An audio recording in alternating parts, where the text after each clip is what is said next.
دنت عشر مباركة على أهل التقى والبر والإحسان، هي أفضل الأيام في الدنيا فكن فيها مجدا واستبق لجنان. استقبلوها بالعبادة واغنموا فضل الإله الواحد الديان. فضل الإله. أنصح إخواني الحجاج بما يلي: أولا إخلاص النية لله تعالى في الحج، بأن لا يقصدوا من حجهم إلا الوصول إلى ثواب الله تعالى ودار كرامتهم.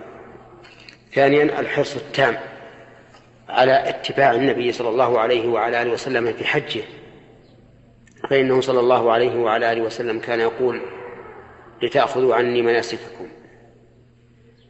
ثالثا الحرص التام على التآلف والتقارب بين المسلمين وتعريف بعضهم بعضا بما ينبغي أن يعرفوه من مشاكل دينية واجتماعية وغيرها.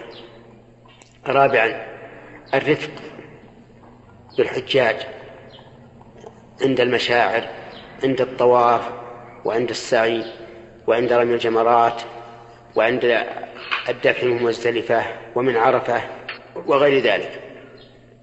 خامسا الحرص على أداء المناسك بهدوء وطمأنينة، وأن لا يكون الواحد كأنما أتى ليقابل جيشا أو جندا محاربا.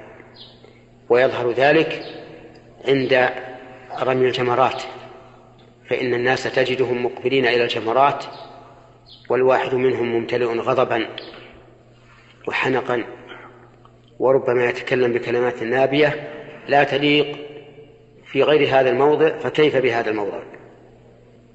وسادسا أن يبتعد كل البعد عن الإيذاء الحسي والمعنوي، بمعنى أنه يجتنب إلقاء القاذورات في الطرقات وإلقاء القمامة في الطرقات وغير ذلك.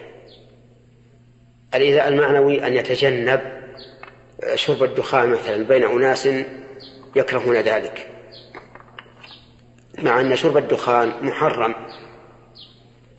في حال الإحرام وغير حال الإحرام، وإذا وقع في الإحرام أنقص الإحرام وأنقص أجر الحج والعمرة، لأن الله تعالى يقول: فمن فرض فيهن الحج فلا رفث ولا فسوق ولا جدال في الحج.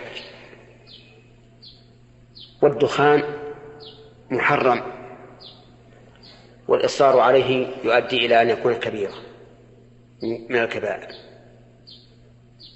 فالمهم أن الإنسان ينبغي في هذا الحج أن يكون على أكمل ما يكون من دين وخلق حتى يجد طعم ولذاذة هذا الحج. كانت عشر مباركة على أهل التقى والبر والإحسان، هي أفضل الأيام في الدنيا فكن فيها مجدا واستبق لجنان.